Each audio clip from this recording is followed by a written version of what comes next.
Vida sobrenatural, será que é para todo mundo? O que significa isso? O que significa viver debaixo de leis que não são simplesmente as leis da ciência, ou da física, ou do conhecimento humano? Queridos, eu queria que você soubesse que para você viver nesse sobrenatural, você tem que compreender a trindade de Deus. Porque muito antes do tempo existir, muito antes do universo existir, Deus Pai, Deus Filho e Deus Espírito Santo decidiram criar o universo. Que coisa tremenda. E com a criação do universo veio também a criação do tempo. E a palavra de Deus começa no capítulo de Gênesis, capítulo 1, versículo 1, dizendo: no princípio criou Deus os céus e a terra. Acontece que esta palavra Deus, no hebraico Elohim, é uma palavra plural. O singular é Eloi, ou Eli. Vocês se lembram de Jesus na cruz? O que ele falou? Eli, Eli, lama sabachthani. Eli é meu Deus. Agora, lá no versículo 1 de Gênesis capítulo 1, a palavra está no plural. Porque quem criou os céus e a terra foi a Trindade. O Pai é aquele quem determinou, e Ele falou dizendo: haja luz. Mas a palavra de Deus em João capítulo 1 diz: no princípio, este mesmo princípio, era o Verbo, e o Verbo estava com Deus, e o Verbo era Deus. O Verbo é Jesus, o Deus Filho.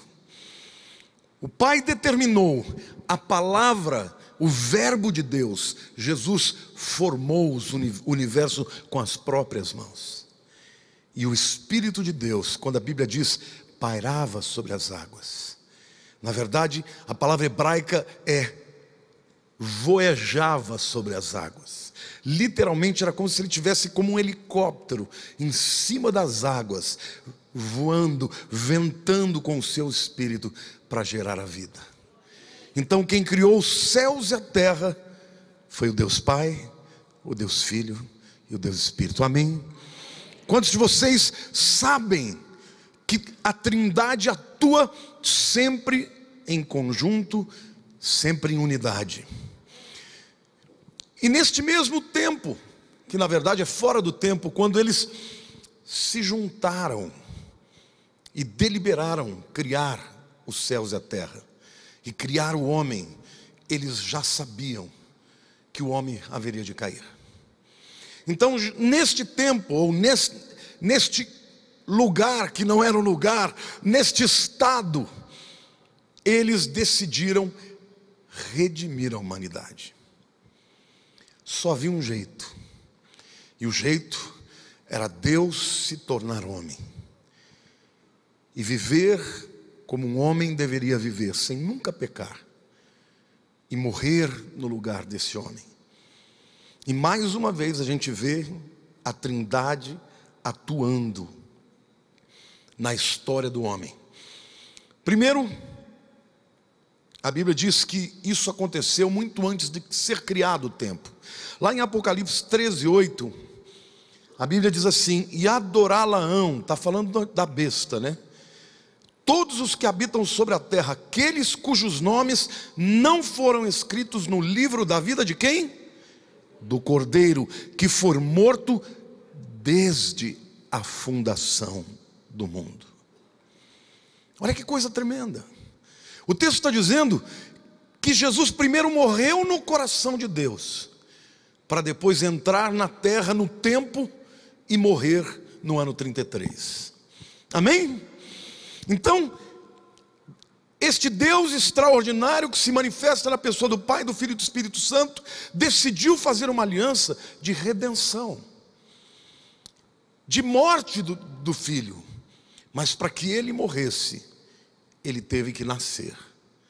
E mais uma vez a gente vê a Trindade operando no plano de redenção de Deus.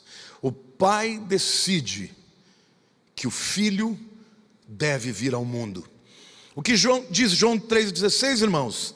Porque Deus amou ao mundo de tal maneira que deu seu Filho unigênito, para que todo aquele que nele crê não pereça, mas tenha vida eterna. Quem deu? O Pai decidiu. O Filho tinha que nascer.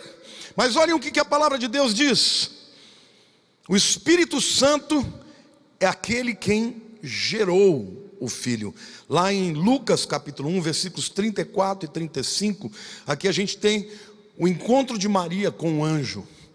E o anjo diz assim, o anjo disse que o que nasceria dele seria filho do Altíssimo e tal, e ela responde: então disse Maria ao anjo: como será isto, porque não tenho relação com homem algum? Respondeu-lhe o anjo: descerá sobre ti o Espírito Santo, e o poder do Altíssimo te envolverá com a sua sombra. Por isso também o ente santo que há de nascer será chamado Filho de Deus. Diga assim: Deus decidiu.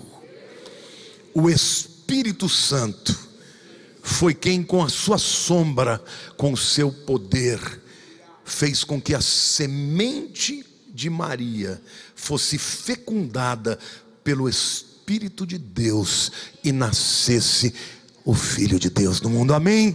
Então, mais uma vez, o Pai, o Filho e o Espírito Santo. Diga: isso é vida sobrenatural.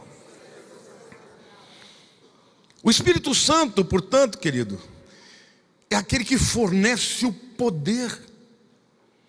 Deus é o chefe, é o que determina. O Filho é o que executa, mas o Espírito é quem dá o poder para que aconteça todas as coisas. Amém? A gente percebe isso claramente. Jesus, até ser batizado, nunca operou um milagre. Por quê? Porque ele tinha se esvaziado completamente do poder de Deus. Completamente. Então, ele precisou que o Espírito Santo viesse sobre ele, para que ele pudesse operar todos os milagres que ele operou pelo poder do Espírito. E Jesus, quando falava, ele dizia: as palavras que eu falo, não falo por mim mesmo, eu falo pelo Pai do céu que me enviou. Então o Pai envia, o Filho realiza, o Espírito Santo potencializa. Olhe para a pessoa do teu lado e diga: na tua vida, para você andar no sobrenatural, você precisa discernir os papéis do Deus triuno. Amém? Logo após o batismo, a Bíblia diz que o Espírito Santo dirigiu Jesus para o deserto, para que ele fosse tentado pelo diabo. Jesus não fazia nada pela sua própria vontade, ele fazia dirigido pelo Espírito Santo. Todos os milagres que Jesus operou, ele operou pelo poder do Espírito Santo. Para quê? Para que um dia, quando ele enviasse o Espírito Santo, você e eu, pelo mesmo Espírito, pudéssemos viver uma vida sobrenatural. Nunca ninguém vai poder dizer: Jesus operava porque ele era Deus. Não, Jesus operou o milagre no poder do Espírito Santo. Porque embora ele nunca tenha deixado de ser Deus, ele era 100% Deus, mas como diz a palavra em Filipenses, ele se esvaziou.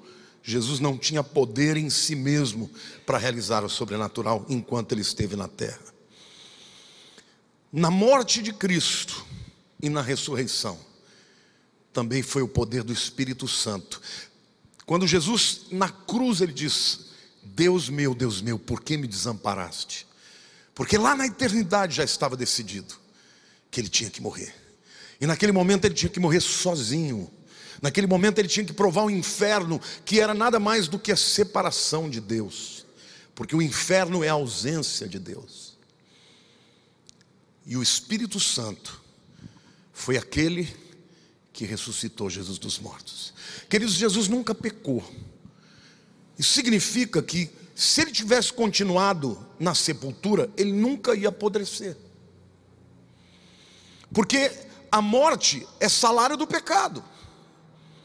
O que torna a nossa vida, a nossa carne putrefata, você está envelhecendo porque você é pecador.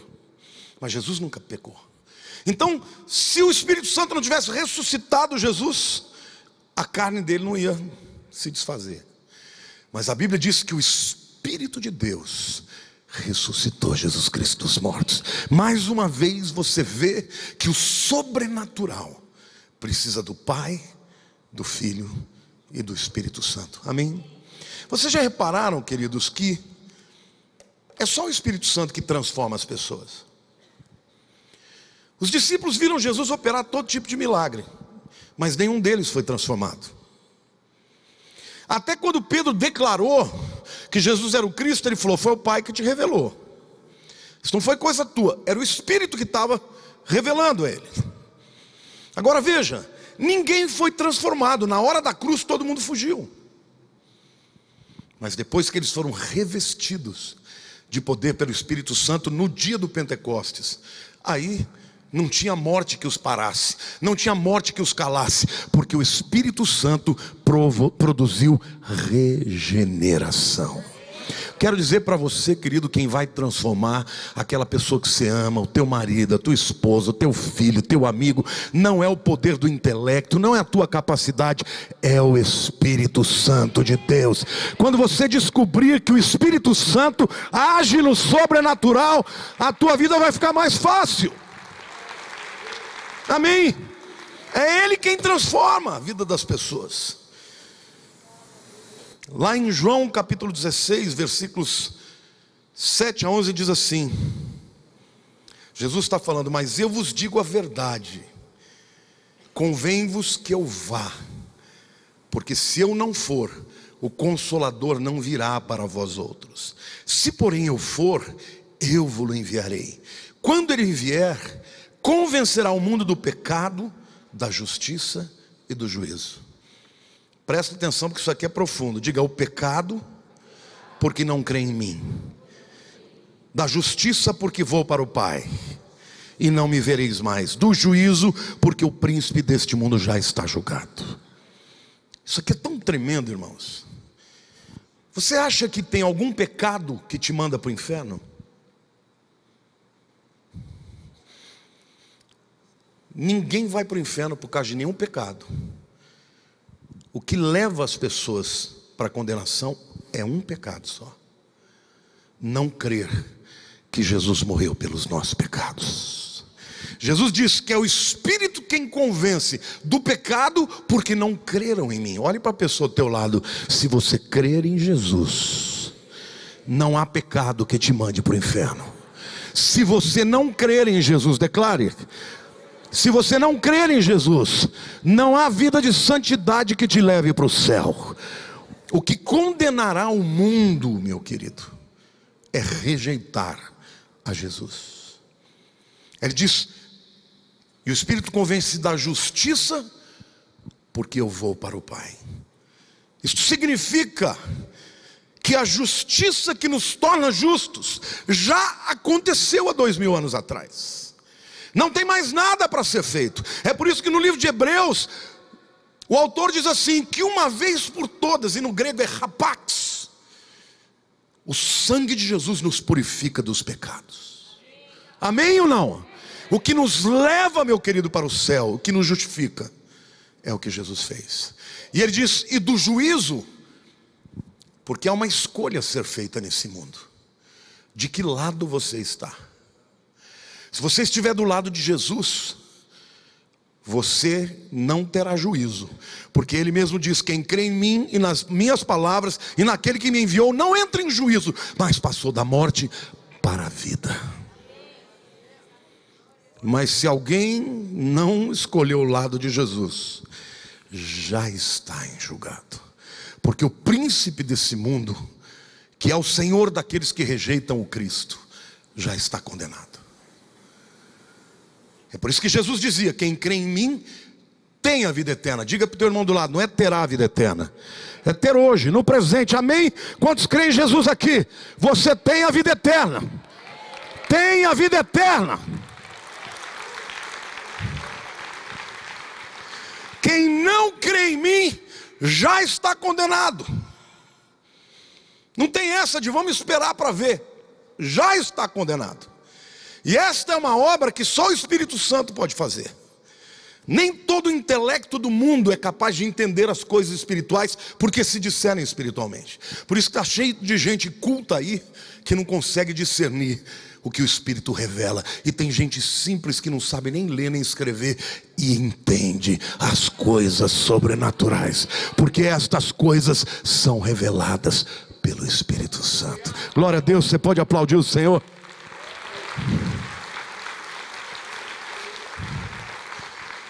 Quando você entende o trabalho do Deus Trino, do Pai, do Filho e do Espírito Santo, você entende que você pode viver uma vida sobrenatural. Enquanto eu estava preparando essa palavra, Deus me revelou uma coisa que eu nunca tinha pensado. O Espírito Santo é assim, irmãos, a Bíblia sempre tem algo novo para nós. Porque o Velho Testamento é a dispensação do Deus Pai. Quando Cristo veio, naqueles anos na terra, 3 anos em que Ele ministrou, era a dispensação do Deus Filho.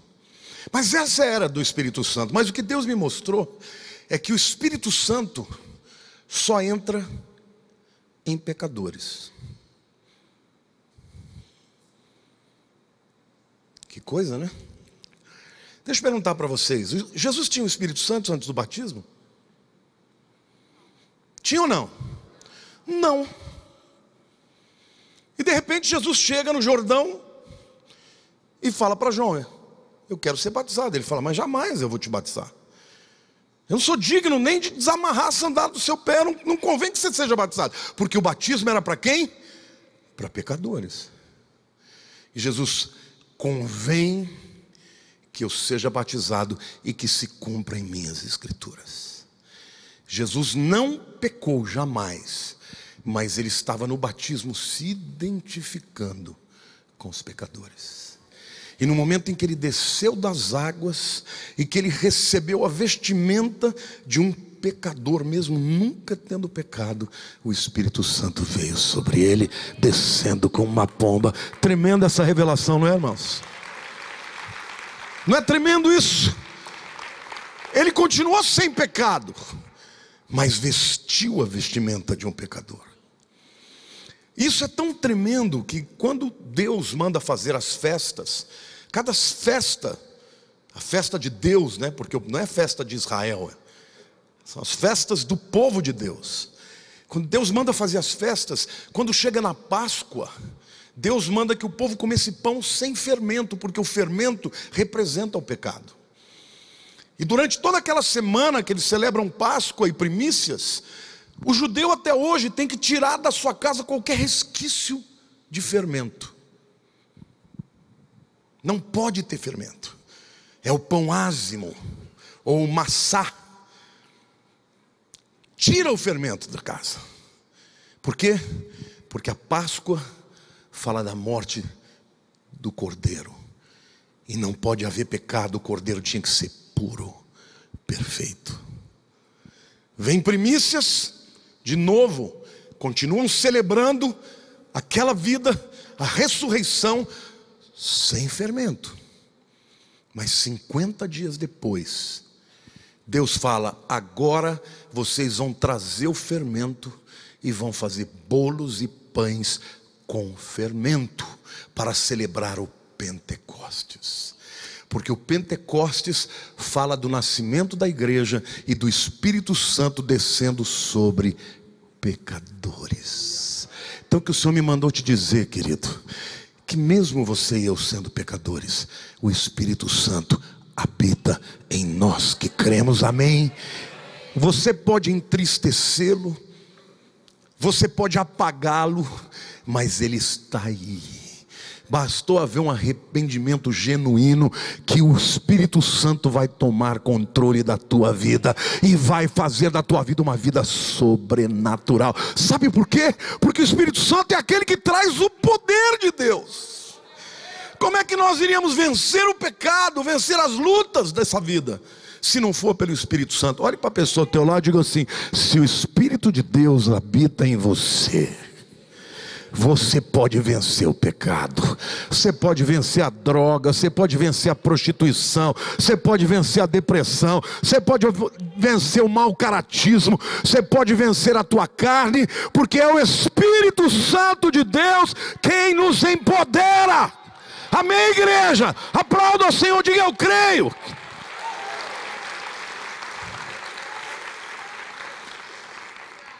Portanto, eu fiquei pensando, no meio da igreja, as pessoas exaltam a Deus, as pessoas exaltam a obra de Cristo, mas raramente você vê alguém exaltando a obra do Espírito Santo. As pessoas não gostam nem de falar no Espírito Santo. Algumas igrejas tradicionais, falar no Espírito Santo é tabu. Quando ele começa a se manifestar, abafa o caso.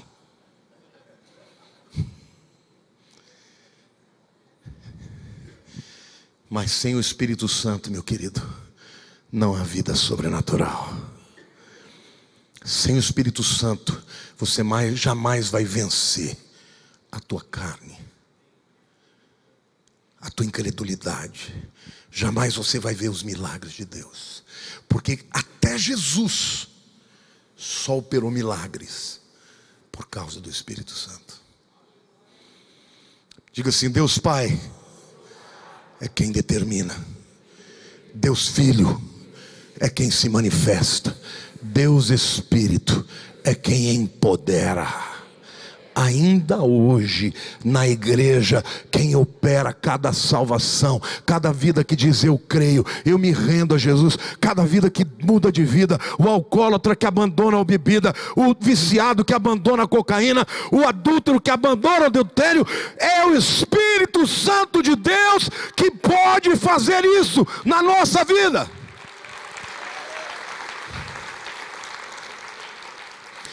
Que coisa extraordinária esse Deus, irmãos. O Deus Todo-Poderoso se esvaziou e tornou-se um homem. Mas antes de mais nada, ele foi um bebê totalmente indefeso. Olha que coisa contraditória. O Todo-Poderoso se tornou indefeso. O Criador se tornou criatura. O Rei dos Reis se tornou servo.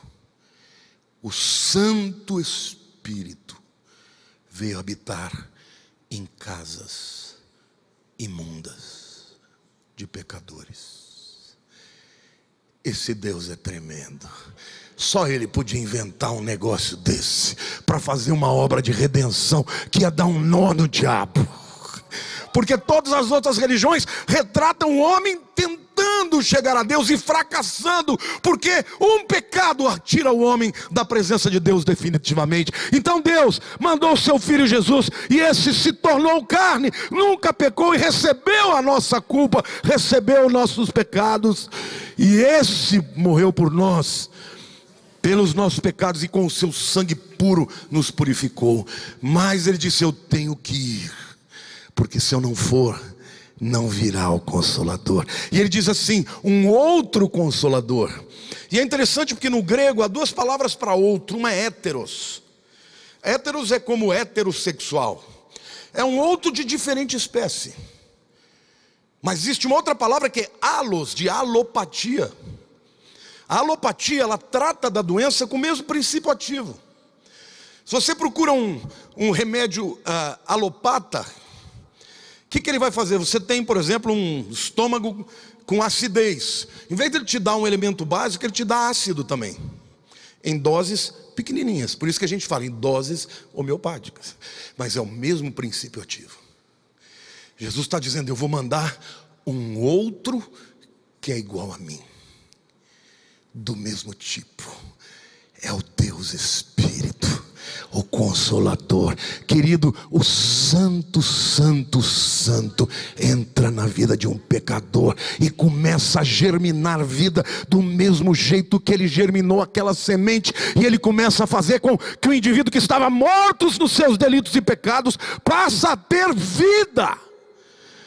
Diga assim: o Espírito Santo é que produz vida.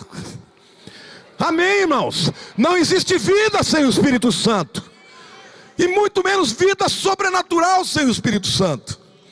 Quando eu disse para vocês que lá em Gênesis o Espírito Santo está, no inglês tem um termo que é mais, que traduz melhor, chama hovering. Hover é literalmente pairando, ventando. As águas estavam lá, mas não tinha vida. Aí vem o Espírito de Deus e aí começou o processo de criação e de vida. Eu quero declarar que hoje o Espírito vai soprar sobre a sua vida, e tudo aquilo que tem de morte na sua história vai sair, e a vida do Espírito vai vir sobre a tua vida. Você pode aplaudir o Senhor e dizer: eu creio.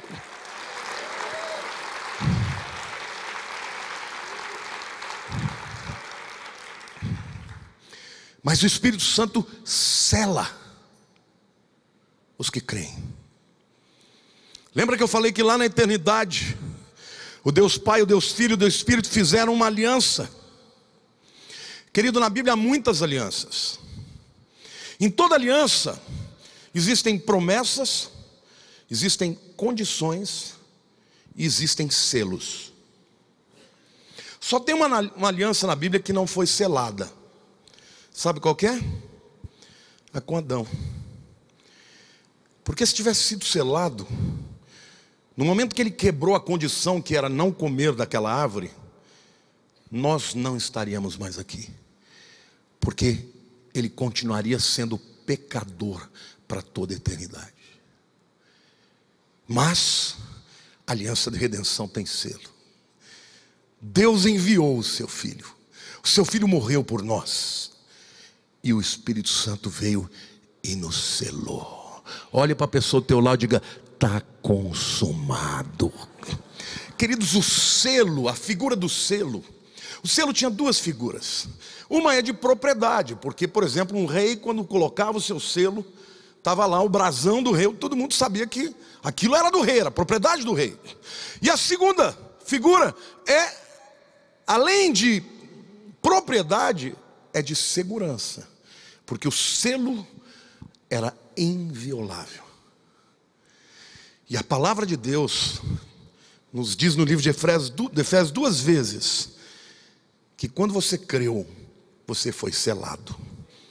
Efésios 1, 13 e 14 diz assim: em quem também vós, diga eu, depois que ouviste a palavra da verdade, o evangelho da vossa salvação. Quantos já ouviram aqui a palavra da salvação?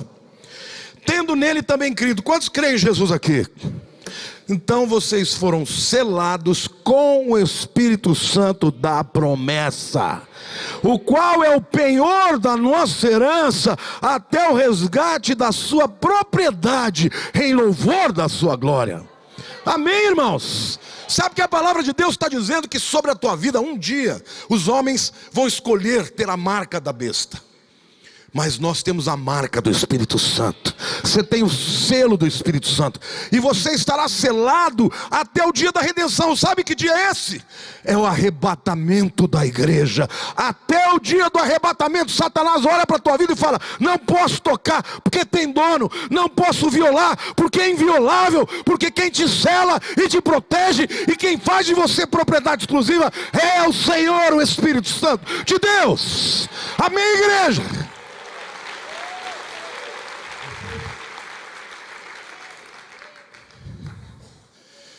Efésios 4,30 diz: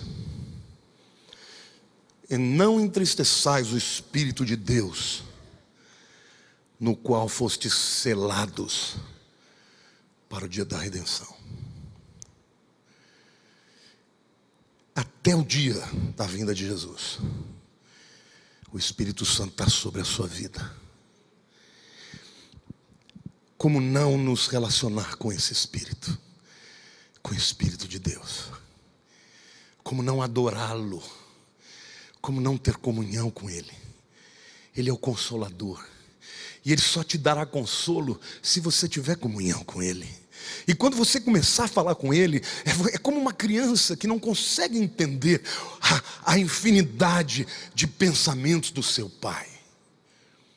Mas quando você começa a buscar o Espírito Santo, e Ele quer ser buscado, Ele quer ser adorado, Ele quer que você, no esconderijo da sua casa, dobre o seu joelho e diga: Espírito de Deus, fala comigo. E quando você não encontrar palavras, Ele vai te trazer uma outra intercessão. Ele vai começar a orar dentro de você, e você vai começar a exprimir essas orações com palavras ininteligíveis, a linguagem do Espírito, e de repente aquilo que é impossível para o natural ser entendido, Ele vai te revelar, porque você vai mergulhar numa nova dimensão sobrenatural. Amém, igreja?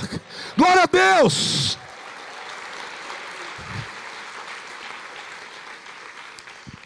O Espírito Santo nos dá dons.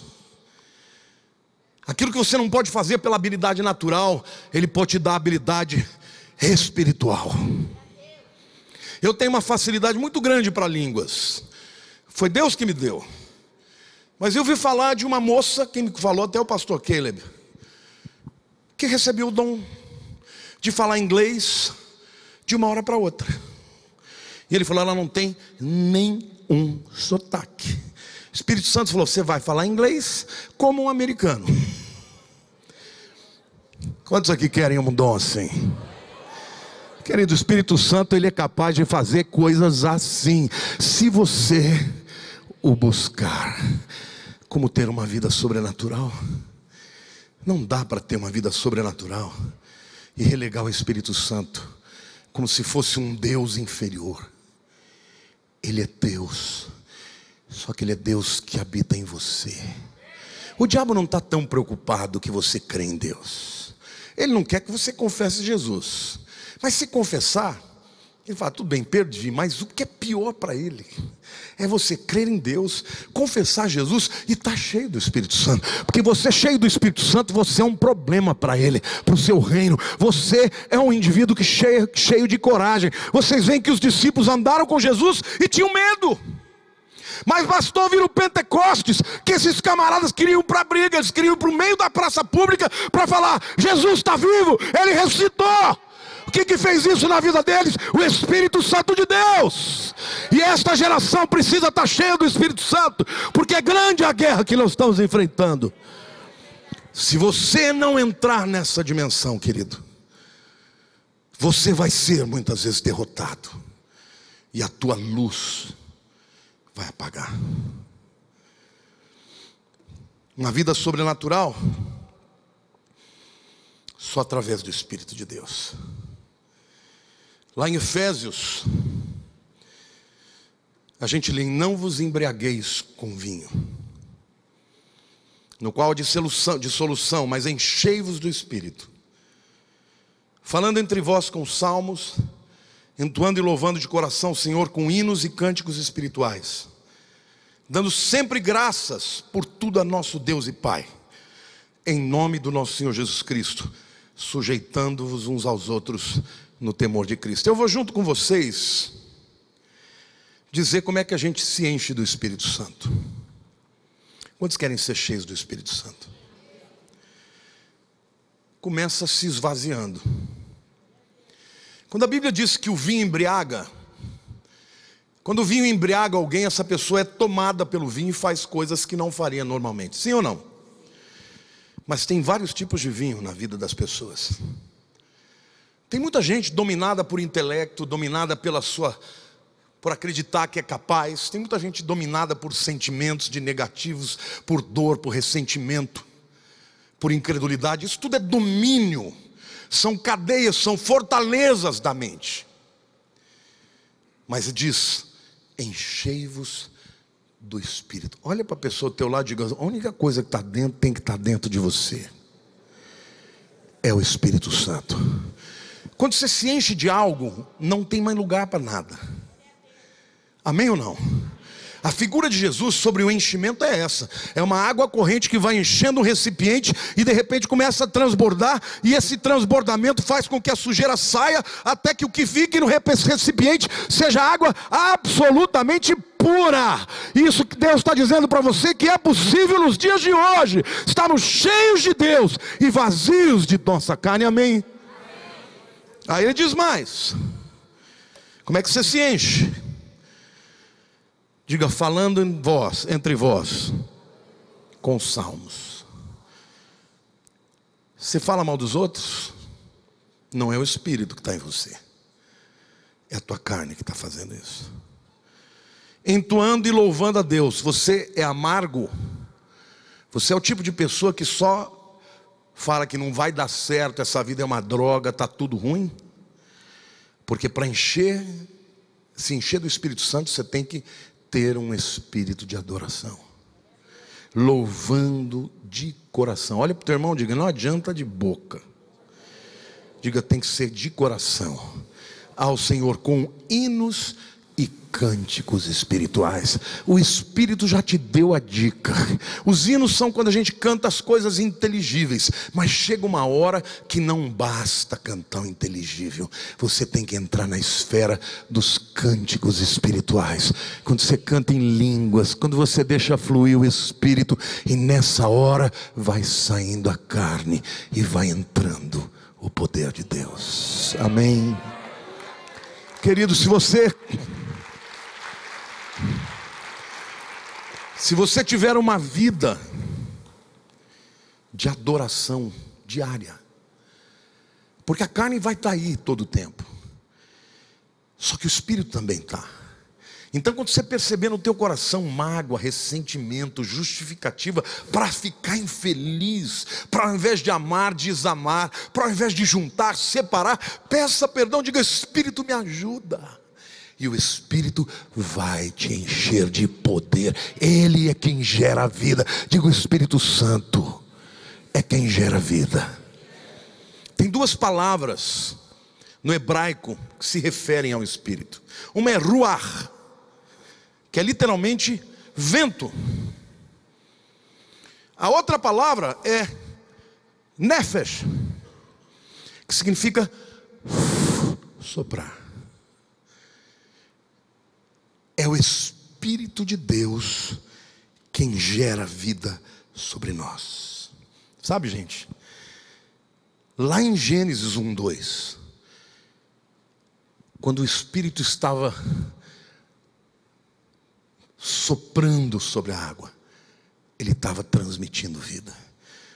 Lá em Gênesis capítulo 8, versículo 1, quando o dilúvio cobriu a terra e não havia mais vida, a Bíblia diz, lembrou-se Deus de Noé e de todos os animais selváticos e de todos os animais domésticos que com ele estavam na arca. Deus fez soprar um vento sobre a terra e baixaram as águas. Este vento era o Espírito de Deus gerando vida para uma nova criação. Jó 33, versículo 4 diz assim: o Espírito de Deus, diga ruach, me fez, e o sopro, diga nefesh, de Todo-Poderoso me dá vida. Olha para a pessoa ao teu lado, vida sobrenatural vem do Espírito de Deus. Diga, o Espírito de Deus está dentro de você. Querido, dentro de você tem o Espírito de vida. Dentro de você, então não abra a tua boca para alimentar a morte. Abra a tua boca com cânticos e louvores e elogio e adoração, porque o Espírito de vida vai soprar por você e vai gerar vida ao seu redor, ao invés de gerar morte ao seu redor. Amém, aplauda o Senhor, glorifique ao Deus Todo-Poderoso.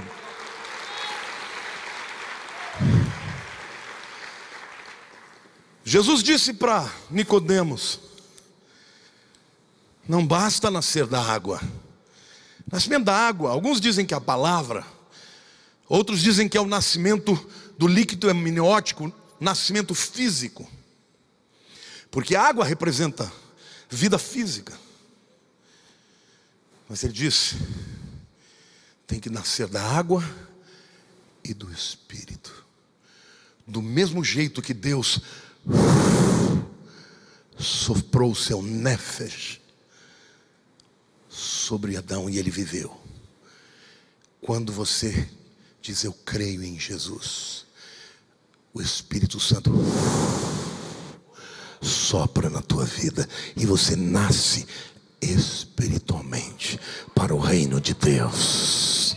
Do mesmo jeito que no nascimento físico você tem que ir ao cartório para receber um nome, um certificado, uma cidadania. Quando você nasce de novo, nasce do Espírito, você ganha uma nova identidade, um novo nome, que não há outro nome como este no céu, só o seu nome. Quando no céu você ouvir o seu nome da boca do Criador, você saberá que é você, porque não haverá outro como você, e você recebe uma cidadania do reino dos céus. Amém, igreja? Porque o Espírito Santo é quem gera a vida.